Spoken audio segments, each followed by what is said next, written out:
Assalamualaikum dan salam sejahtera semua. Saya Dr. Jamilah Hano Abdul Qayyum, pembantu profesor dan ahli psikologi klinikal daripada Universiti Islam Antarabangsa Malaysia.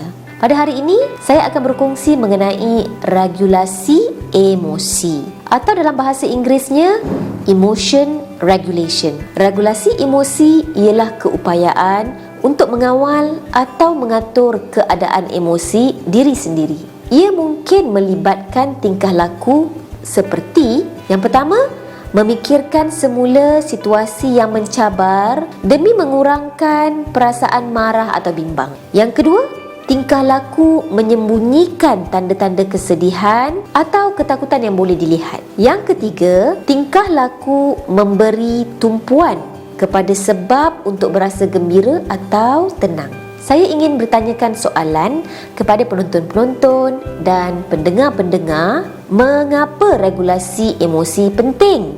Tidak seperti kanak-kanak kecil, orang dewasa dijangka dapat menguruskan emosi mereka, terutamanya emosi bimbang dan marah, dengan cara yang boleh diterima oleh orang sekeliling. Walau bagaimanapun, apabila seseorang gagal mengawal emosi, mereka akan mengeluarkan kata-kata atau melakukan perkara yang mungkin menyebabkan mereka rasa menyesal di kemudian hari. Dan mereka berharap yang kalaulah mereka dapat mengawal emosi mereka pada masa itu, keadaan tidak menjadi buruk seperti mana sekarang. Jika masalah regulasi emosi terus-terusan berlaku, lama-kelamaan ia boleh memberi kesan negatif terhadap kesejahteraan peribadi dan perhubungan sosial seseorang. Penonton-penonton nak tahu tak apakah emosi yang paling sukar dikawal? Kemarahan, kebencian dan kekecewaan adalah satu perasaan universal yang dialami oleh semua orang. Dalam erti kata lain, ini adalah emosi biasa. Ia adalah sesuatu yang normal. Kita boleh berusaha untuk mengawal dan menguruskan perasaan-perasaan ini tanpa perlu ada persepsi buruk terhadap emosi-emosi ini. Walau bagaimanapun, dalam sesetengah kes, ketidakmampuan dalam mengawal emosi adalah salah satu simptom penyakit mental yang tertentu. Contohnya, masalah kemurungan, bipolar dan kecelaruan personaliti, seperti kecelaruan personaliti pinggiran, iaitu borderline personality disorder.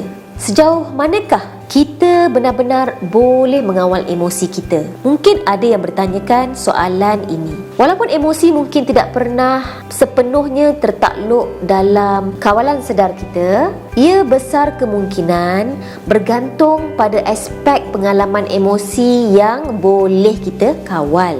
Contohnya, seseorang mungkin dengan cepat mengalami perasaan tidak selesa seperti marah-marah, rasa marah yang meluap-luap.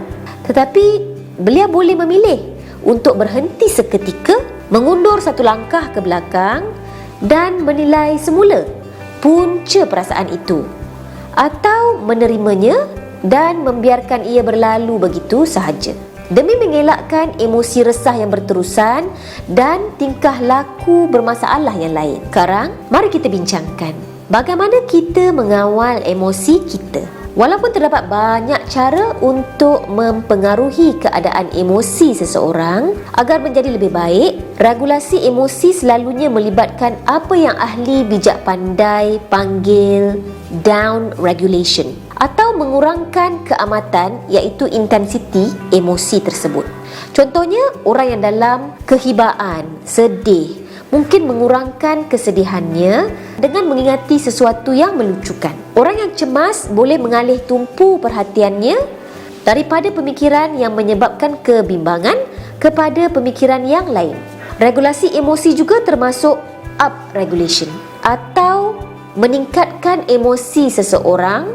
Ini berkesan apabila seseorang sedang menghadapi situasi yang mencabar atau membahayakan, yang mana seseorang individu memerlukan dos emosi kebimbangan atau keseronokan yang sihat.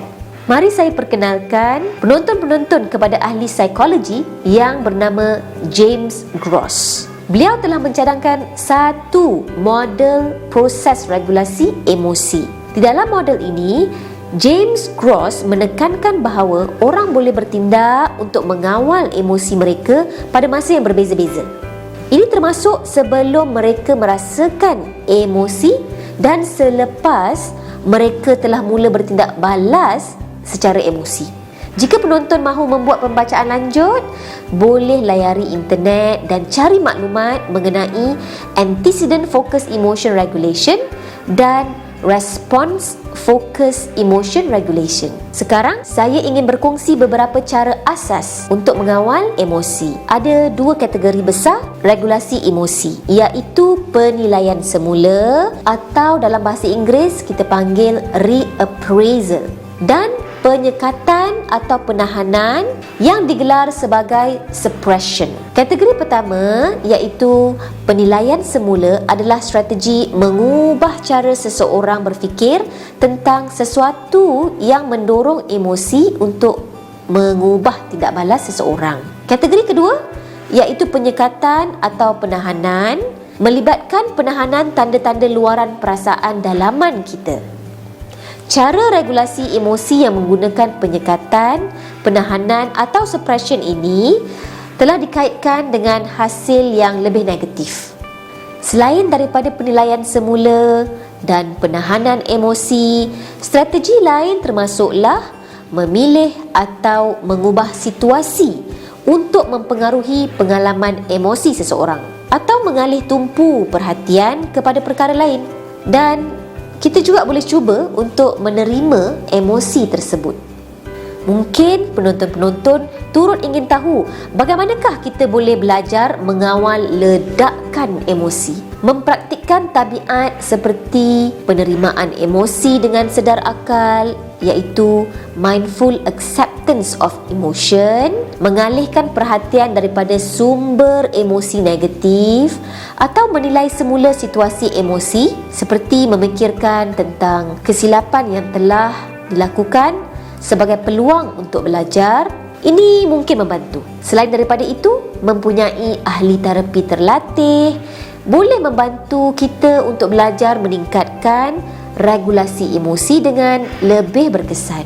Sebelum saya undurkan diri, ingin saya bacakan satu puisi daripada Jalaluddin Rumi mengenai regulasi emosi. Tajuk puisi ini adalah Rumah Singgah. Menjadi manusia itu adalah rumah singgah.